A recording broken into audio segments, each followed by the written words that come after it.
Welcome to Roll the Dice. This is episode 3. I'm Dan. And I am Lee. And today we're talking about making a great villain. The best villain you can ever make that you're going to remember forever and is going to murder those puny, stupid player characters.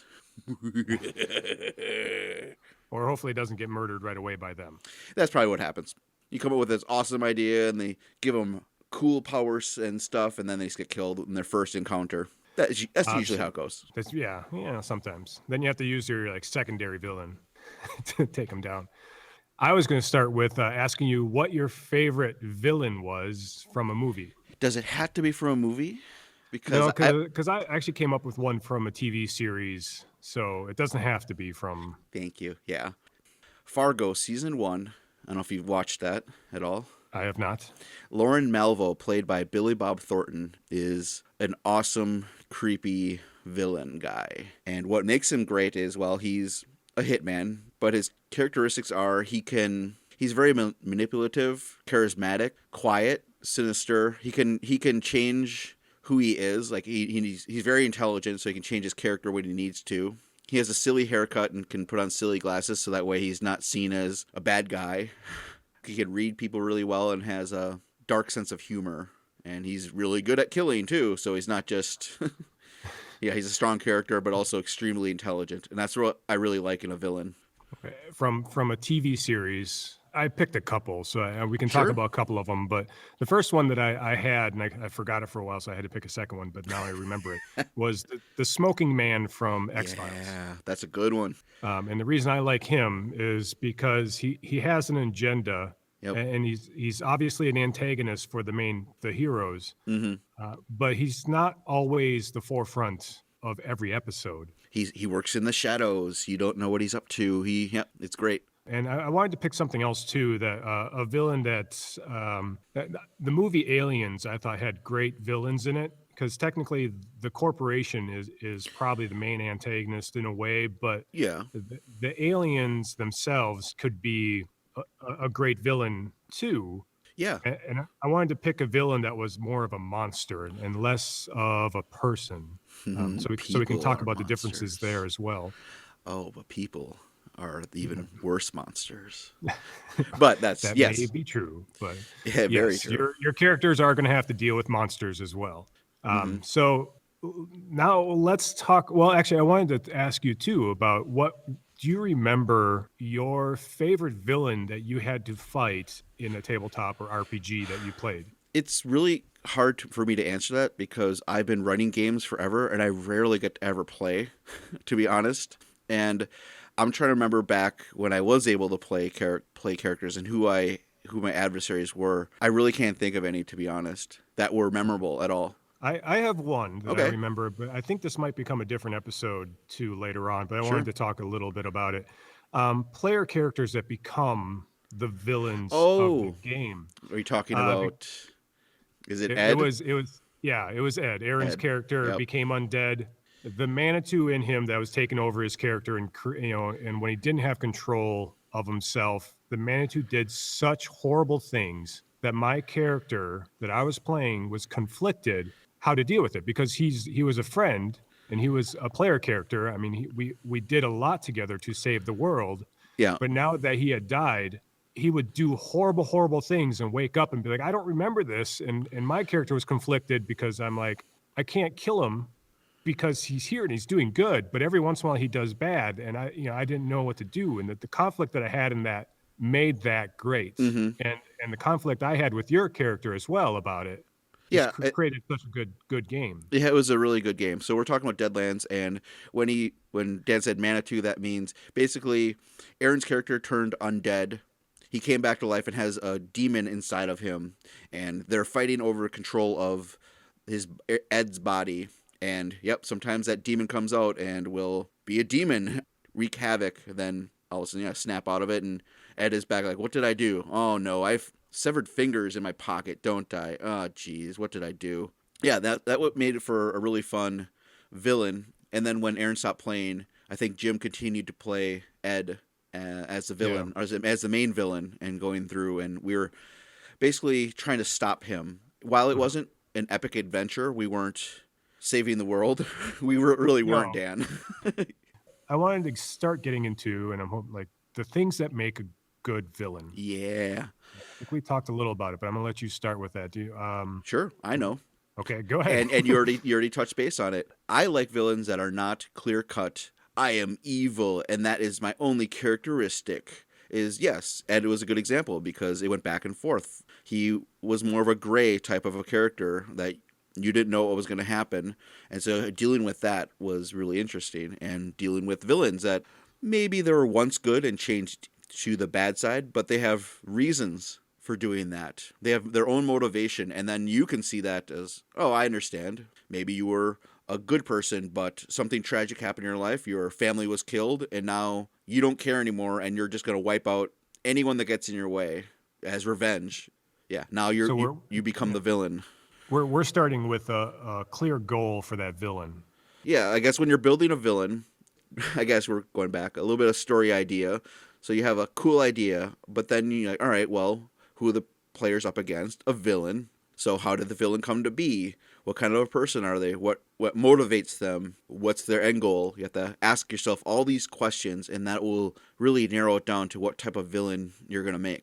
And it's how that villain is trying to accomplish that goal. Like Yeah. you were talking about the motivations for them to accomplish it. Yep. What tools they have Create the to. villain. What creates the villain and pits them against the characters in a way. Yep. And what tools they have at their disposal to get to their end goal. Do they have a bunch of thugs because they're part of the mob and they can do it that way? Do they have lots of money so they can hire hitmen? Or do they just have a magical dark power or something that they use to do that? And sometimes, I like to, as we talked about with Ed, the character Ed that we fought against, and the motivations. Like sometimes those motivations can be the same as the player characters.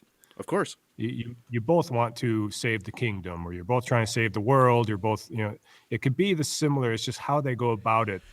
The motivations, like you said, are what causes the villain to be a villain The and the player characters to be the heroes. the perfect example is from XMen, Xavier versus Magneto.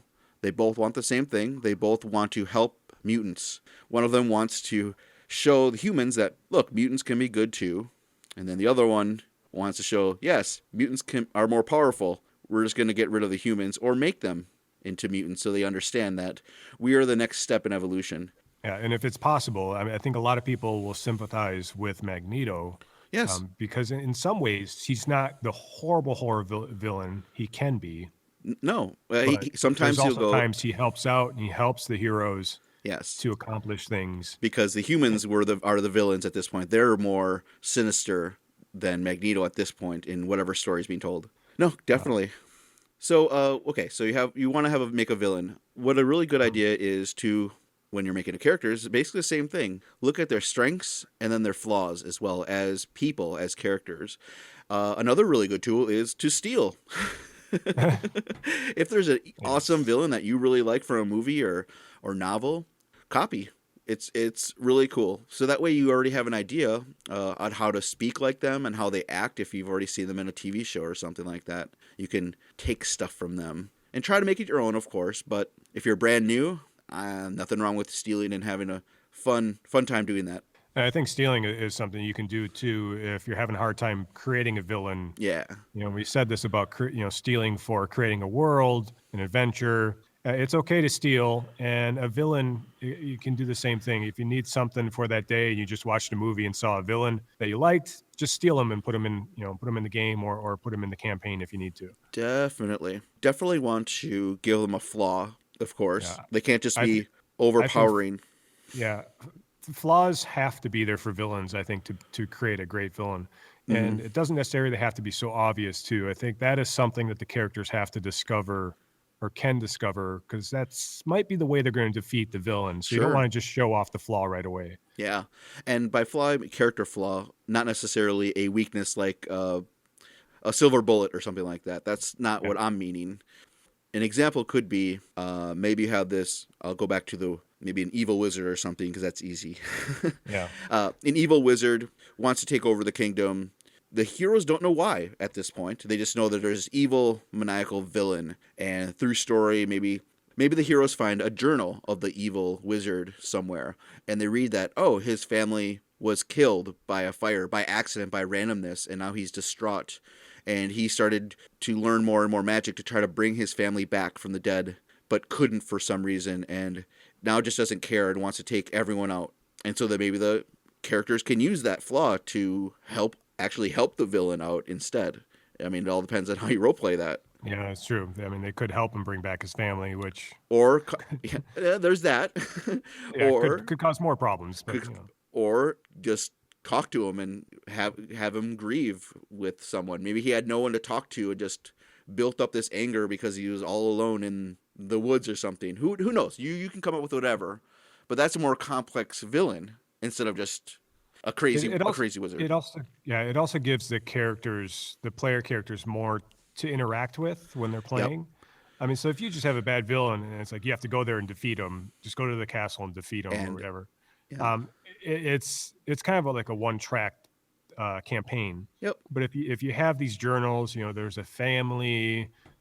Maybe they go. The characters could be like, oh, okay, well, we can go to the tower or the castle and just fight them, or we could go to this town, research what happened at the fire, see if there's any other relatives alive. Something. Yes. You bring them along to try to convince and talk. And it gives more opportunity for the players to have more options. Definitely. And I guess that's why when you ask the question, are there any villains you remember playing against? No, because they're all just, I'm an evil red dragon, I'm evil, and then we kill you, and then we get your treasure. All right, next. And I also want to point out that there are villains that are written into a lot of a lot of books for the games. Deadlands has a lot of them written in.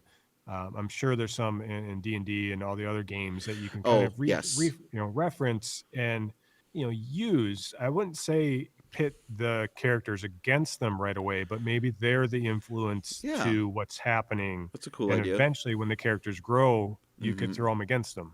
Yeah, I love that idea. Of course, yes.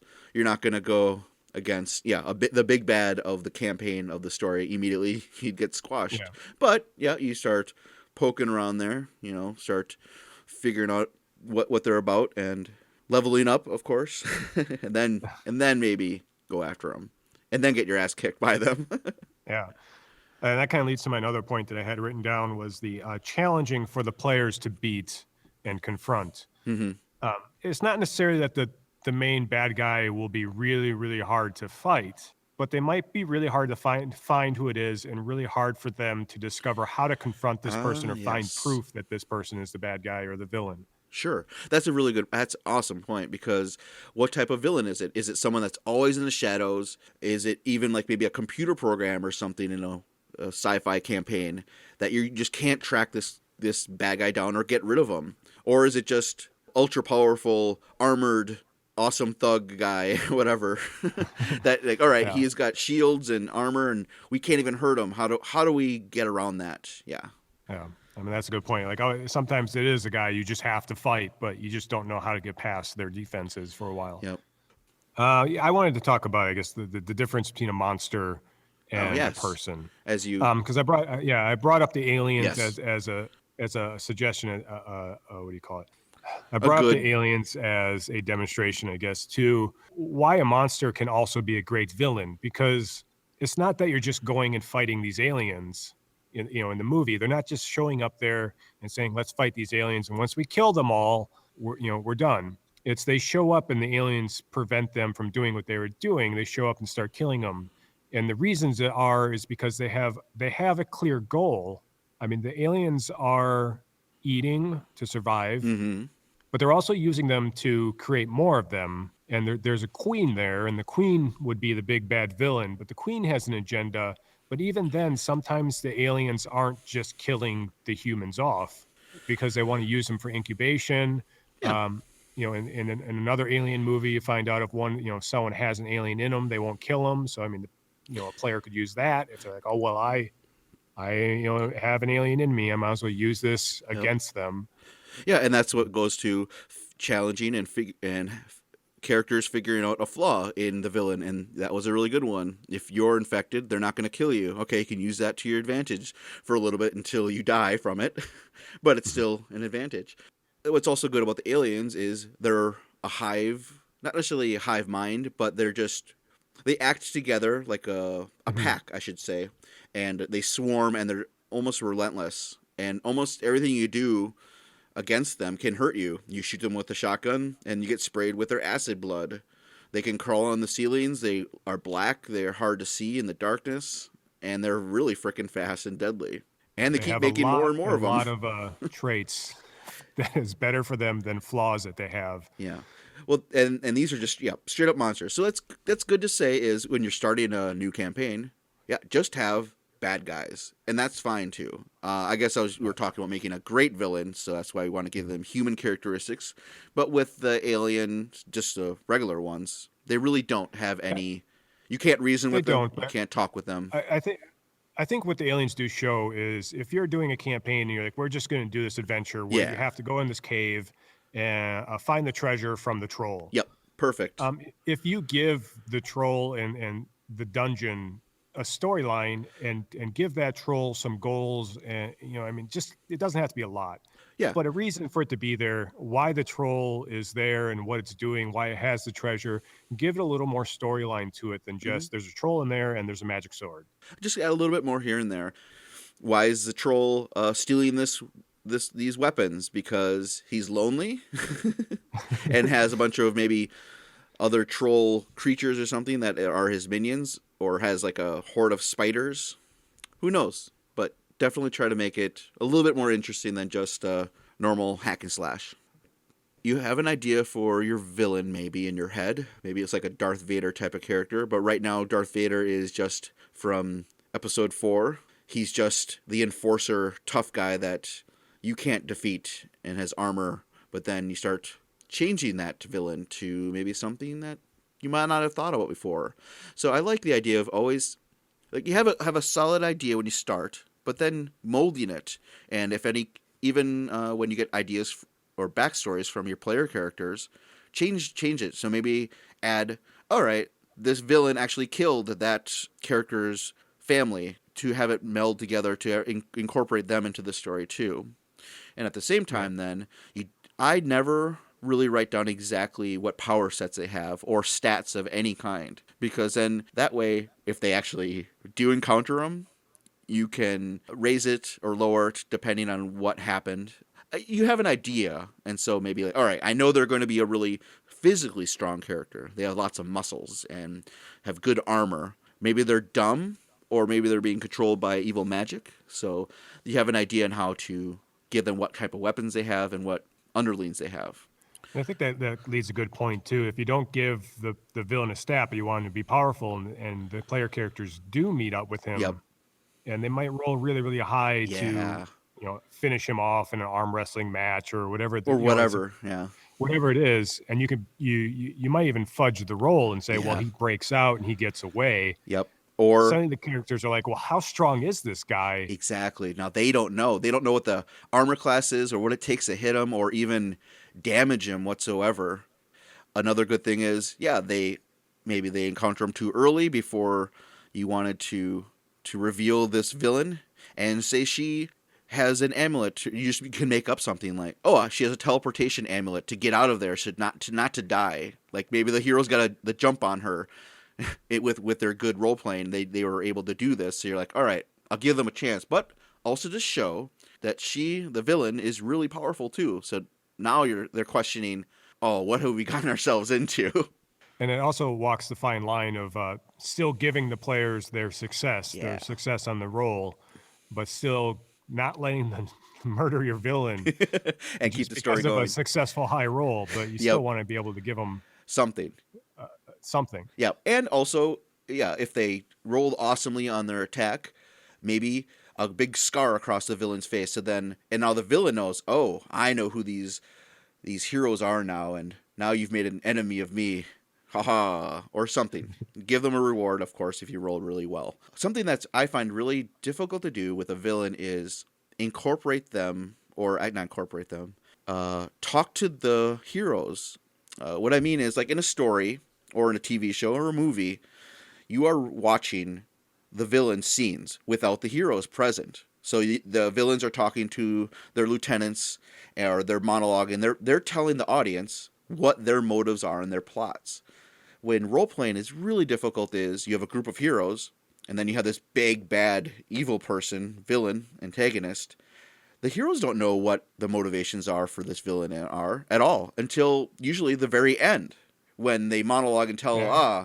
here was my plan all along. And I think that's something you want to make sure you release, a little at a time is Exactly. the villain's motives. And it might be something that doesn't come up, that you don't figure out till later that this villain is behind things. But you just want to release things. I think it's kind of like a mystery. It's almost like the Yep. CSI or, where you follow leads and you follow one, it leads you somewhere and nothing's there. You might Something. find another clue and then you keep going Hmm. until you build and then you find someone connected. That's And really you can have the important. villain just show up and like, I'm the main bad guy. But I think it's still important to have those goals and to make the player struggle to get to him. Yes. And that is always really difficult because I played a couple of games where it's, oh, you are the bad guy? All right, well, I guess I'm going to kill you. And the villain should say, who are all of you heroes? All right, we have nothing. We have nothing going for us except we're just going to fight now. All right, whatever. That sadly that happens a lot. I mean, and Yep. sometimes it's fun. We just say, hey, there's a villain Yes, there. He shows up, he's the and bad now guy. you guys Kill are him. going to battle. But it's better if the characters have to struggle to get there. And so, with some tools you can use to show the heroes what the villain is doing is leaving clues, like you said, like a mystery.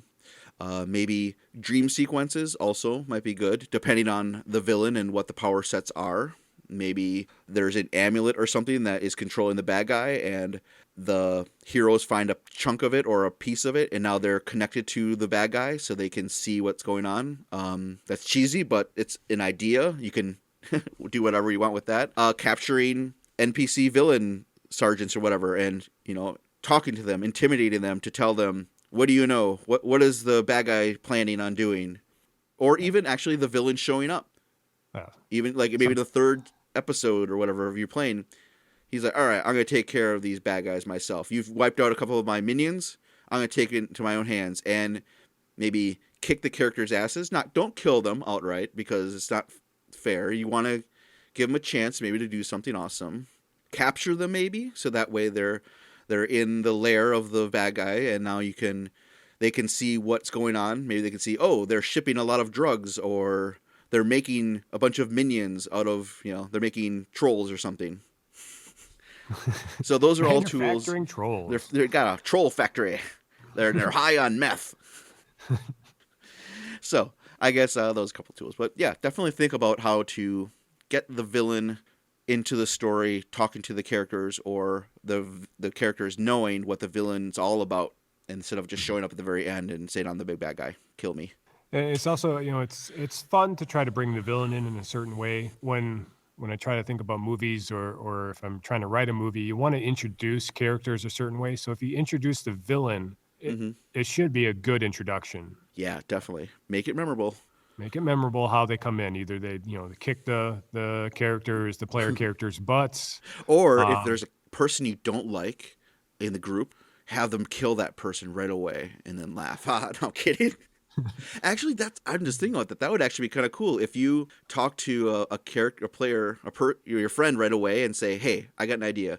You make this character, and then the first session, I'm gonna kill your character off right away to show everyone else that this is serious." And then then they can make a new character, but then give them a little extra XP or reward for helping you out in your story. I think that'd be kind of cool. I've seen a GM kill a character off because the player didn't like him and Yeah. wanted to play someone else. They're like, okay, well, I'm going to make his death make the villain seem Yes. that much bigger. And that's cool too. But I definitely wouldn't kill the player off right away. That's not fair, especially when you just start. But if the character really screws up, say something like the main villain encounters the heroes, and he's just talking to them, saying, "I'm gonna do this. I'm gonna leave now." And then if someone runs to attack, all right, maybe gets a critical hit on them when you weren't intending it to be a combat situation. Well, maybe you might roll some dice and kill that character.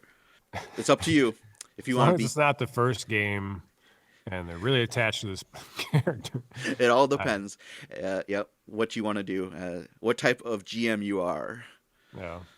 Well, yes, but I like it when GMs don't hold back. So if I make a mistake and it's the Yes. first game and my character dies, that's my fault. Yep. Yep. It's not the GM's fault. Yeah, you definitely want to give him a chance and not, oh, I am ultra powerful. I have these awesome swords and spells. There's nothing you can do against me right away. Oh, that's no fun. What's the point of that? What are the traits of a good villain? Give the villain a goal and motivation. Give them some flaws. The character should be able to discover this. And it should be challenging for the players to get to or beat. If you see a villain in a movie or TV show, copy it and take it and put it in your story and have fun with it. Cool. All right. If you want to send us a question or get a hold of us, you can email us at rollofthedice@gmail.com or Facebook at Roll of the Dice. Yeah, send us any villains that you can think of that you really like in your role-playing game or adventures that you've encountered, or in a module or storyline from whatever game. And what makes and why they were such a great villain for you and why you remember them. Definitely. Cool. Hey, Dan, thanks for coming by. Thank you. Hey, listeners, you too. Yeah, you in the back. Hey, good job, guy.